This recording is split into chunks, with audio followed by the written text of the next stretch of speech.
So good morning, everyone. Thank you for joining us. It is a little different than we typically network for our Good Morning Cedar Valley, but hopefully since you weren't in line to get coffee, you have coffee that you're working on from home. So enjoy and relax, and we'll get started with our guests this morning. So first of all, I'd like to welcome and thank our premier hosts, the Food Bank, Northeast Iowa Food Bank, or Food Bank of Northeast Iowa. Barb Prather's here. So Barb, would you like to share a few comments with the group this morning, please? Sure, please bear with me for a second here while I share my screen. First of all, we would really have loved to have hosted you here at the food bank this morning, but we just felt that we weren't ready to do that. And before I get into my comments, I just want to thank the community for the support they've given the food bank the last 6 months especially. We're going through a lot of historic changes here at the food bank, as is everybody, and every day is different, and we're still trying to plan for what's next, and it's often difficult, but the support of the community has been really, really helpful. I just want to give you a quick update on the state of hunger in Northeast Iowa and what the food bank has been up to. I do it the old-fashioned way. So from March through July, we distributed 4.1 million meals, had over 13,000 volunteer hours. The partnerships that we have with Feeding America, Farm Bureau, Delta Dental, Mid-America, the Iowa Food Bank Association, Feeding Iowans Task Force, the Community Foundation, COVID Response Fund, as well as numerous different peoples really helped make an impact on what we were able to do. And just to give you a little perspective, the 4.1 million meals is actually over 5 million pounds. In fiscal year 19, we distributed 6.9 million pounds totally in a 12-month period. In 4 months, we distributed 4.1 million meals. Overall, in fiscal year 20, we distributed about 8.5 million meals. So as you can tell, the impact of our operation has been huge throughout Northeast Iowa. Prior to COVID, over 43,000 people in Northeast Iowa were food insecure, and that was before COVID.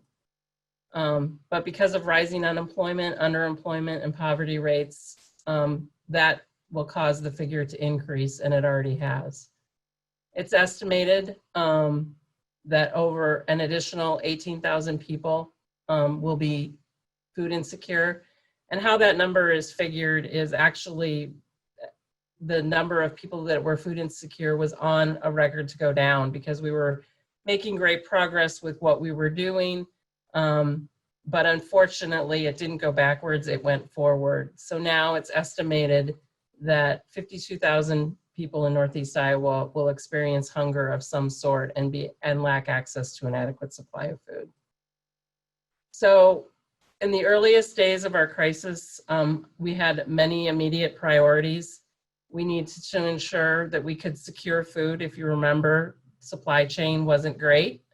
We needed to make sure that we had operational safety. We had distribution capacity that we could get the food out to the communities. We had to get all of our member agencies on board, and many of them closed early on, but our pantry network really stood strong and helped fill the gap throughout our service area. And we had to ensure that we had a safe work environment, not only for our staff, but for the people who came in to volunteer. But most of all, we needed to make sure that we could continue to feed people in Northeast Iowa. And we don't want to just endure this crisis. We want to come out stronger. And I've already seen that in so many ways. With the resources that we've been given, we have access to a lot of food. We have access to volunteers. We always need more. But we also have access to funding to help us make necessary infrastructure purchases to keep our organization strong and viable, as well as keeping the staff strong and viable. So looking forward, our long-term priorities really include addressing situational and chronic hunger. Situational, we saw really strongly with derecho. All of a sudden there was a high need, and so we needed to react, and we were able to help our sister food bank at Cedar Rapids, as well as the 3 counties, Grundy, Poweshiek, and Tama, that were affected. We need to ensure that we have good legislation that ensures that people can access food, whether it's through SNAP, whether it's the TFAP commodity program that comes through us, whatever that is, we need to ensure that we have strong legislative priorities. And our food distribution is ever evolving. It's always changing. We need to ensure that we have access to not only food, but nutritious food. Promote and raise awareness to the issue of hunger. So anytime that we can talk to a group, get a volunteer group in here to volunteer, just to talk to somebody about hunger and the effects of it and how we're helping alleviate that.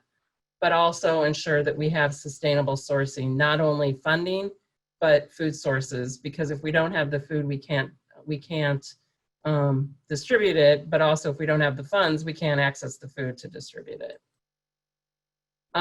So we know that COVID-19 will have lasting impacts in our community. And with elevated unemployment and poverty rates, we predict that the surge in need that will last for years to come. So just so you know, we're here for the long haul. We've got a strong sustainability plan in place to ensure that we have access to food and access to resources, but we still need volunteers during the day, and we have some evening hours open now. Everything is done safely. So if you have time and you feel safe and you would like to come volunteer, reach out to us on through our webpage, www.northeastiowafoodbank.org. And again, thank you for your support, and thank you for allowing us to host Good Morning Cedar Valley. And thank you, Barb. I mean, you're right. It would have been ideal for us to be there in person. And thank you for pivoting with us and being still part of our sponsor team. And we know we'll be back. And I really appreciate that you put in a plea out for volunteers, because we have people asking us regularly, what can they do to help? So if we can point them in your direction, we're happy to do that. So thank you again for hosting. Yep, that would be great. Thank you so much. You bet. And as we're used to doing at our Good Morning Cedar Valleys, we now get to hear from our area mayors. And so I would like to start with Mayor Rob Green from Cedar Falls, if you wouldn't mind sharing what's going on.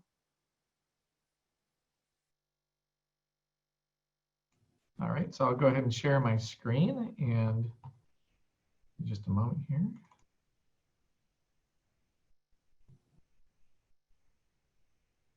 All right, so do you see my presentation or my desktop?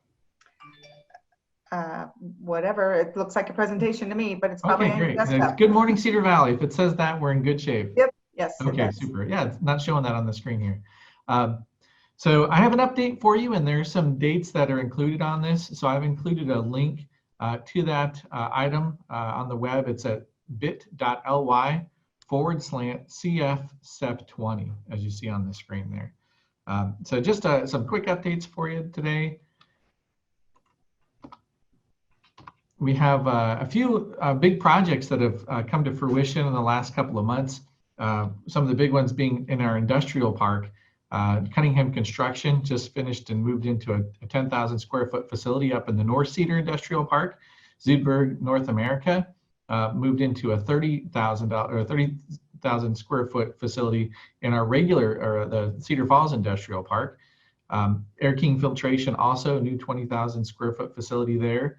And then currently we're seeing the build of a new 18,000 square foot climate controlled storage facility in the Cedar Falls Industrial Park. So some good happenings in those areas. Very important to see new business and the move for some of these folks from leased facilities into their own permanent facilities. Along with that, the Panther Travel Center, you might have seen if you've been up Hudson and Ridgeway, right behind the new Dairy Queen area.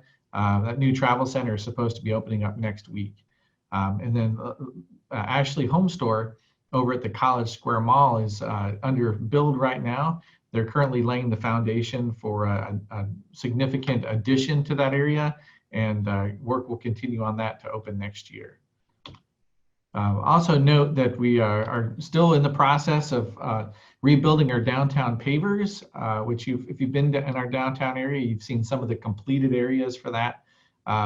We've got a replacement of all of our downtown bricks, which were kind of crumbling, and seeing that along with that, doing new fixtures and light poles, benches, things like that, all throughout the downtown area, not just Main Street, so that we can help to sort of expand the psychological thought of what downtown is.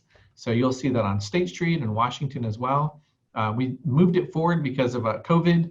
We saw that there was an opportunity to get into some places with less disruption. So that's well underway now, and we expect that to be done in fiscal year 2023, looking at about a $7.2 million total cost for that. Some other big developments in our area, over in Green Hill Village, we're seeing a new a retirement and assisted living center for about $20 million building valuation. It's going up on Algonquin Drive. Community Bank and Trust, their old former Hardee's building, they tore down recently, and that's going to be rebuilt on First Street with a much more modern look to it. So excited to see that done next year. And then as you can very much see downtown, 302 Main Street, which was that side of the old Wells Fargo building, that project is well underway, and I've been very impressed with the design and the facade of it. So it matches very nicely in with the rest of the Main Street look, and that's about a $5.4 million building valuation. We're moving ahead now with our downtown and College Hill parking.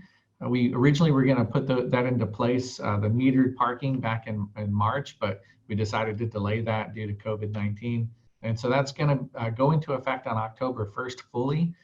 Details, if you're curious more about how it works and the maps for that, it's at cedarfalls.com/443/parking. And that's all in conjunction with the 2 parking studies that we did for those 2 areas.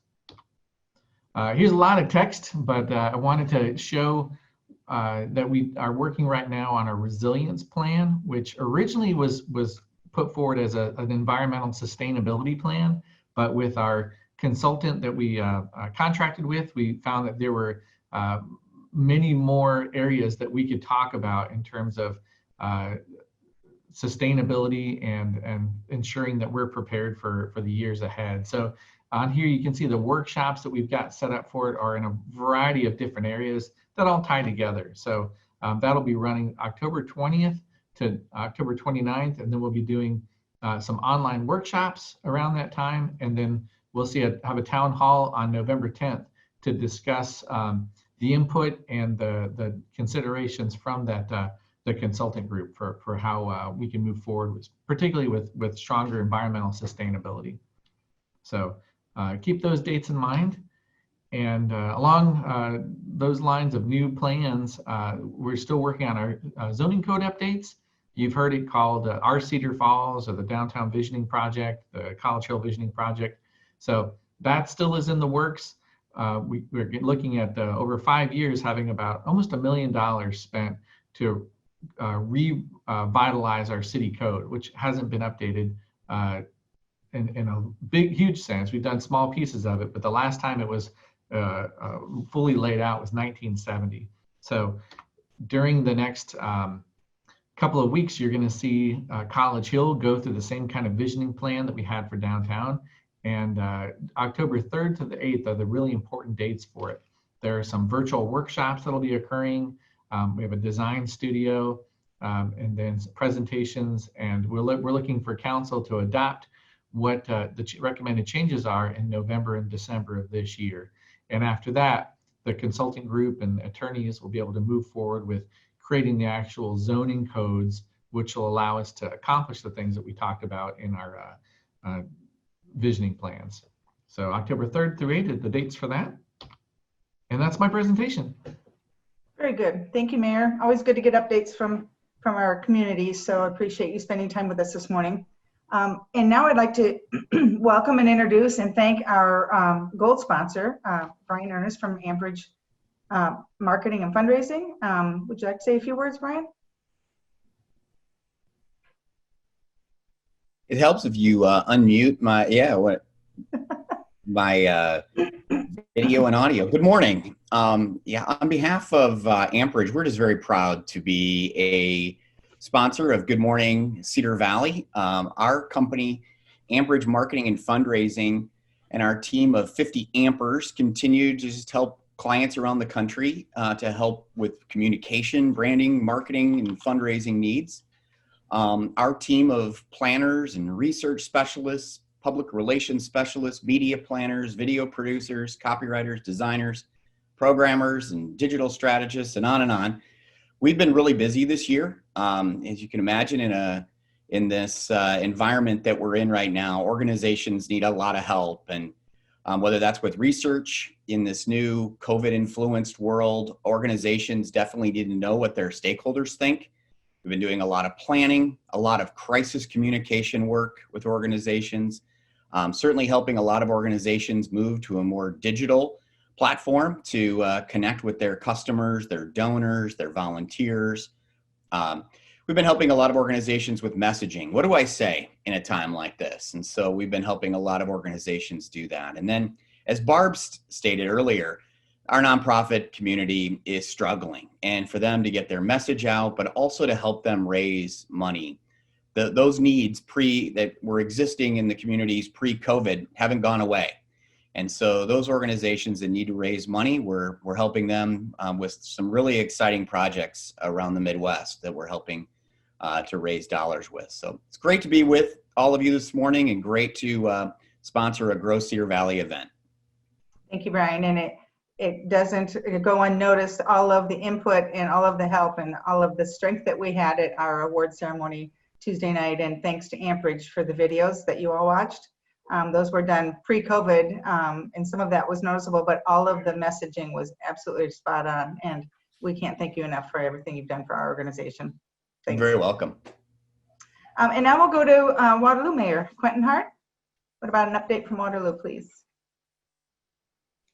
Good morning, everyone. Thank you for this opportunity to be here this morning. I want to thank you, Cary, and your staff at Grow Cedar Valley, and your chair of the board as well, for all your incredible work that you're doing to bring our communities together and our business community and moving us forward. But, you know, I had a chance, I think it was last week, to actually address everyone with regards to what's happening in the city of Waterloo with the state of the city. So normally, you know, our conversation is about what's new and what's happening. And yeah, I'll talk about some of those things. But what I wanted to do, since we just had the state of the city, is to talk about the culmination of all the work from our city staff. Because normally we talk about economic development, and that's what we're here for. But there's a tremendous amount of investment that's being made on behalf of city staff to improve the overall business environment, business climate for the city. So we had the state of the city, and it was virtual, and it was called Waterloo Leads, because oftentimes we think about what we don't have instead of thinking about the incredible things that we do have within our city locally. So it was Waterloo Leads, and we had highlighted several different areas, all of our areas within the city. And one of the reasons that was important, because even in a COVID year, we know that our small businesses and our larger businesses have been through some incredibly tough time. Our citizens have been through some tough times. But, you know, it was interesting because we still had about $161 million worth of economic value or economic permitted increase, which is actually our second highest overall year. So a lot of the projects that were started off are still continuing to move forward. So we had presentations by Kathy Flynn working with just our overall staff. We had Sharina Salas, we had Andy Van Fleet, we had Amy Wienens, and we had Chief Fitzgerald to talk about what was taking place, from housing to technology and innovation to inclusion and into criminal justice, how we're on the cutting edge. So I invite all of you, if you get the opportunity, to visit our website, to take a look at the projects that have taken place, the adaptive technology that's taking place in our downtown corridor, to take a look at some of the projects like the LSBX and the TechWorks campus, Warren Transport, but a lot of incredible projects that are still moving forward here and a lot of updates.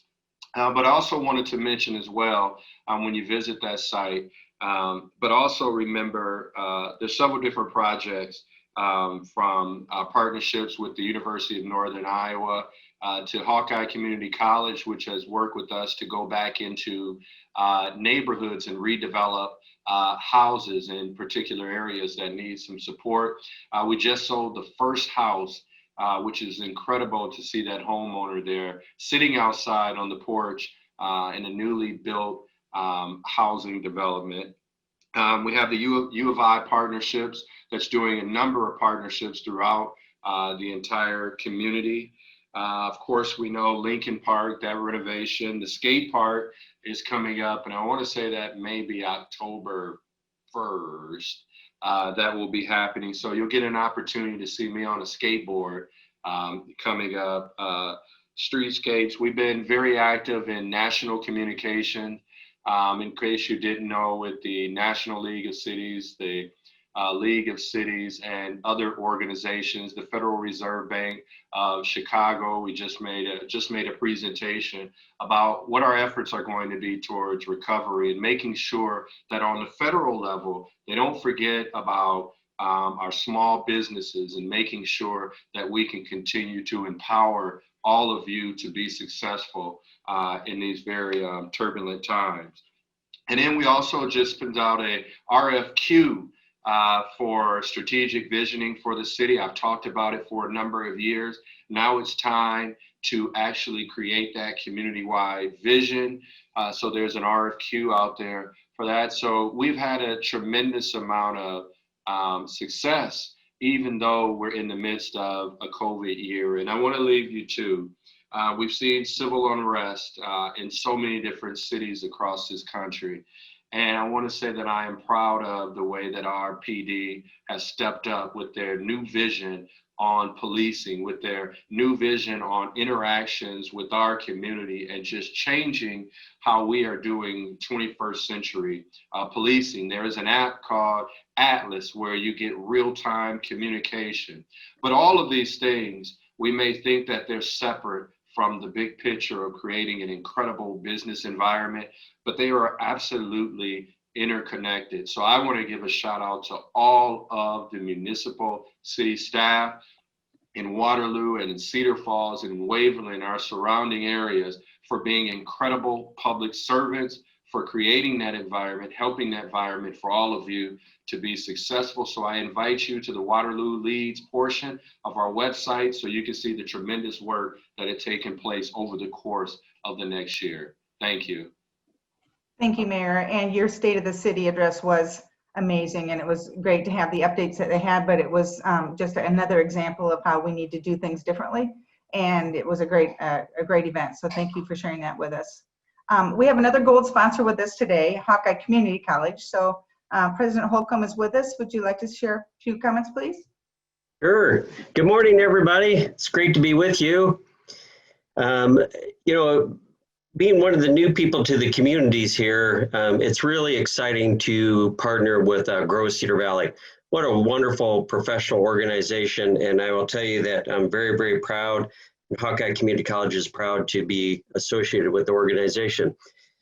Just wanted to let you know that we'll be putting forward a new vision, mission, and strategic plan for the college that will be coming out at the end of this year. And I think it will really help create a dynamic environment for Hawkeye moving forward over the next 5 years. We're really being responsive to our communities and how we serve them, and making sure that we're meeting the workforce needs of the future. So thank you and have a terrific day.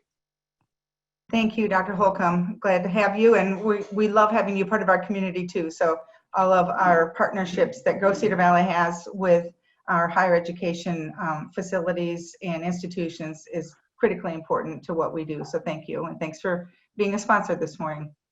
Now we'll go on to our Waverly Mayor. Mayor Hoffman is with us. Would you like to share an update, please? Absolutely.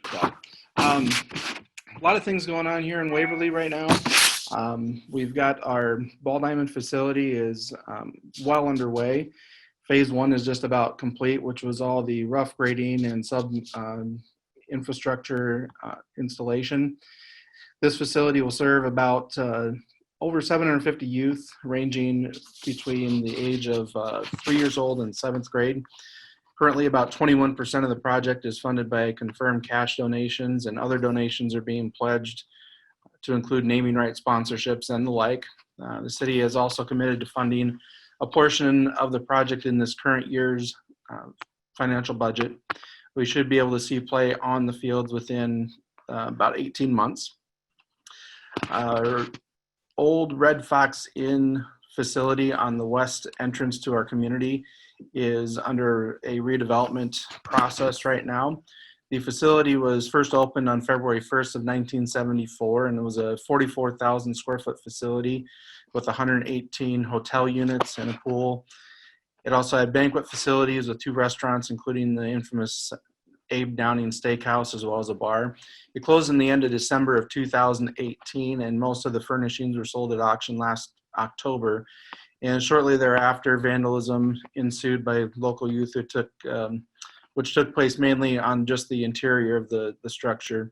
So on March 16th, the city filed action in district court to acquire the abandoned property, and that action was uncontested, and the city was awarded possession on June 26th.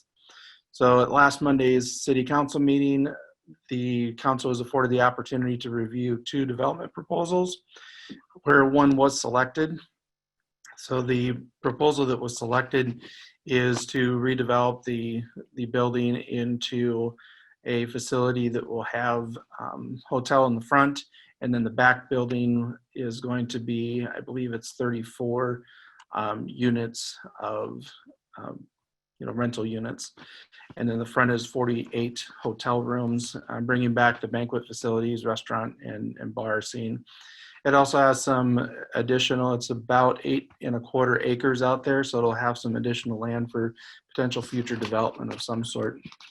Additional, just regular construction items are 4th Street Southwest reconstruction project, right at 6 blocks of length from Burger King up to Dairy Queen, for those that are familiar with the community.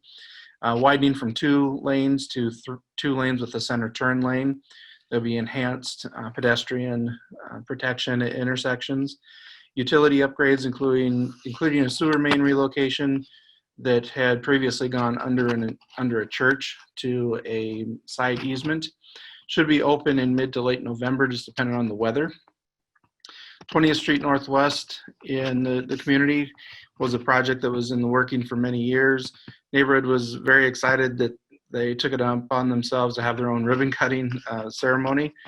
And this included curb and gutter installation where there hadn't been any before, grading of the right of way to the property, the adjacent property owners. 2 rail lines were involved in this, and they now have crossing gates and lights where those didn't exist before. Not too long ago, a pedestrian was actually hit by the train in that area. In addition to that, parallel to the roadway, a biking and walking path was constructed where pedestrians were forced to the street before. There was no walking path through that. And this connects 2 older population residential facilities or areas.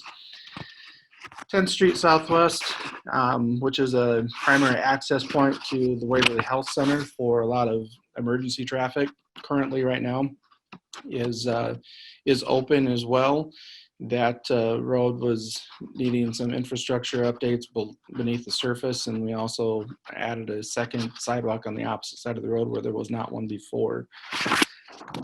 Waverly Health Center, you've probably been seeing a little bit there. They've got their expansion and remodel project is well underway. $37 million project with $27 million in revenue bonds that were assigned to that through the city. I believe the expansion the remodel is 40,000 square feet roughly, or 30, and the expansion is another 70, I believe. Looking forward to this October, we're going to be doing a pre-budget strategic planning session. We're going to review revenues with COVID-19 to see where those are falling into place, and that's to give the department heads an opportunity to forecast where we may be at come budget discussions in January and early February. In addition to that, some other developments that are happening. Whitetail Bluffs is the newest subdivision in town, the only new development of subdivisions with 34 parcels, which should be starting construction in the springtime. We've got some other things going on, such as downtown on one of the adjacent streets, community dog wash. Business is slated to come in. We've got some large storage units that are being built in some unused property that was taken on. Those are going to be not rental, they're going to be purchase options, which is an interesting theory for that. And I think the most exciting thing is just last week we finished up some of the pieces of the puzzle with Amperage. You're one of the gold sponsors today, to very soon release our new community branding. So a lot of exciting things going on in Waverly, and if you've got an opportunity, come up and visit us. Absolutely. Thank you for the update, Mayor. You're right, lots going on in Waverly, so we really appreciate you taking time to share some of those updates with us this morning, very much. Also, we have as a sponsor to this morning, Mid-American Energy. I know Jeremy Sorensen is in the chat box somewhere. He's in our audience, but thank you, Jeremy. Thank you, Mid-American Energy, not only for helping sponsor this morning's Good Morning Cedar Valley, but for everything you do coming out of some pretty, between COVID and derecho, I can't even imagine what it's like trying to keep up with all of your business these days. So thank you very much.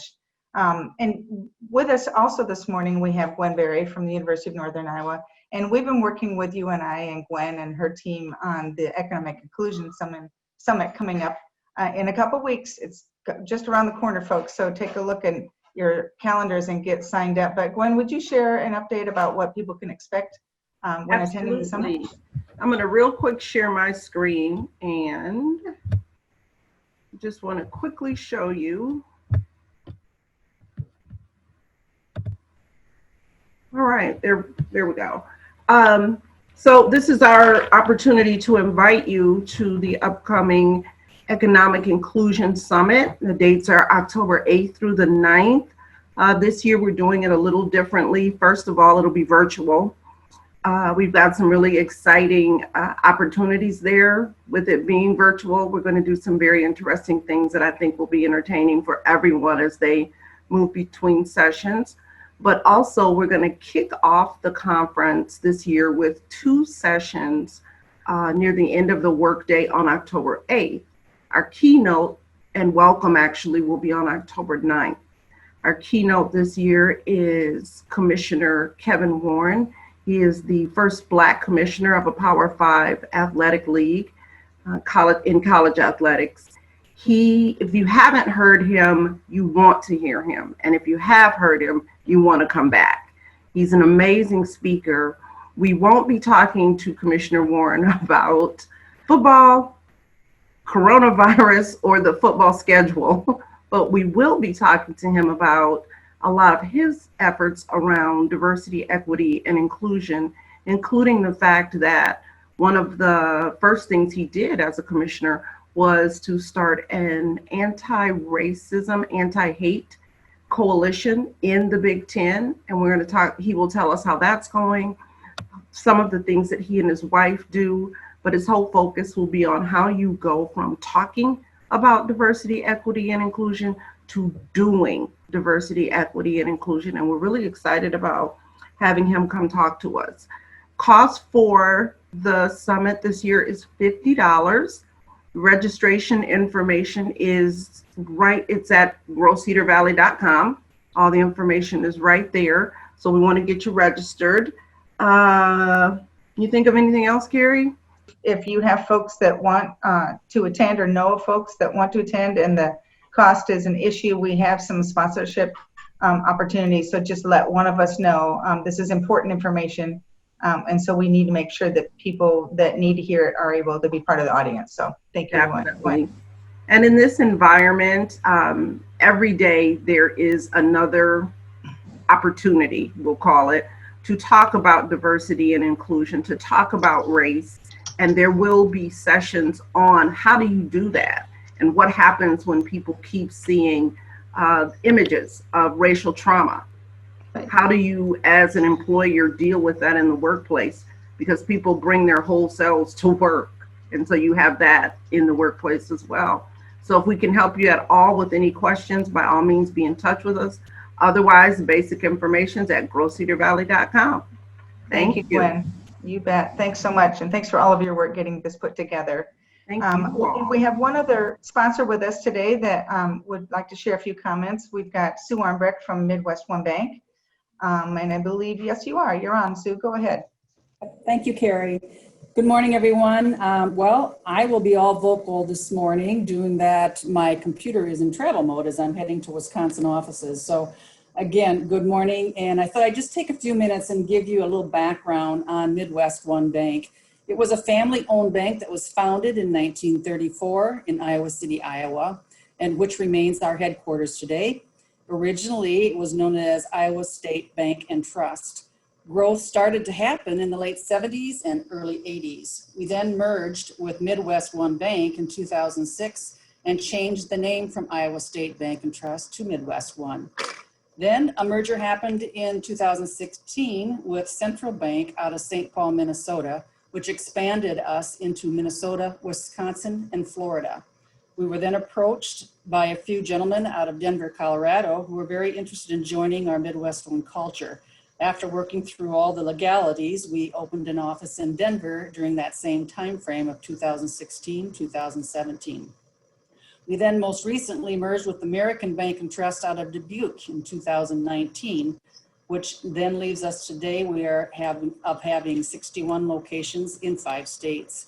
And our bank asset size is close to $5 billion. We are a full service institution handling personal banking, mortgage, commercial banking, investments, along with trust and estate planning. For over 85 years, we have been helping individuals and families grow, manage, preserve, and transfer their wealth. That being said, that I believe keeps me in my allotted time frame. We are here for you in the Cedar Valley. We are only a phone call away and have locations in Waterloo and Cedar Falls. Cary, I want to thank you for this opportunity and for your entire team that continues to keep our business world in the Grow Cedar Valley moving forward in these challenging times. Thank you so much for the opportunity to speak today. You bet. And thank you for being a sponsor, not only this morning, but you have, Midwest One has been a sponsor many, many times over the years, and we'll look forward to continuing those sponsor relationships. So thank you, Sue. Thank you. I do have a bit of an update for Grow Cedar Valley information. So many of you joined us Tuesday night. We were honored to celebrate the 2020 annual award recipients.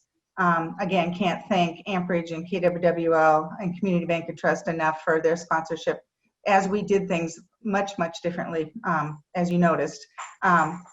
Those recipients have shown great dedication to economic and community development on a large scale. So we're excited also to announce that we want to keep that celebration going and recognize that when businesses grow, the community grows as well. So I'm pleased to announce that our new initiative called Growing the Cedar Valley is launched. So far in 2020, we held several ribbon cuttings and hundreds of millions of dollars were invested in the Cedar Valley, definitely worth celebrating. So whether you added to your operation, developed a new product line, or simply mowed your lawn, or something exciting that was, what you needed to do to stay active, we want to know about that and we want to share it. So please visit our website, share how your business grew this year in 2020. At Grow Cedar Valley, we learned how to effectively work remotely and keep in touch with our team and all of our wonderful investors virtually. So visit our website and share your story of how your business will leave this year better than it started. And we know there are those stories out there. So we want to continue celebrating and growing the Cedar Valley, and with your contributions of content for this, we'll look forward to doing that, continue doing that. So please take a look at that website. A couple other updates. So we really do need this economic inclusion information to be in front of as many people as possible. The cost for the, I think we printed those flyers before we did decide that we could put this virtual conference on, and the cost is $50 each. And if for 6 or more people, if you register as a group, it's $40 each. So hopefully that's not too confusing. You know, we're kind of inching our way to making sure we can have all this right too, but please let us know if there's any clarification that we need to make on that. Also, I've been reminded to ask all of you as employers to encourage your employees to register for the census.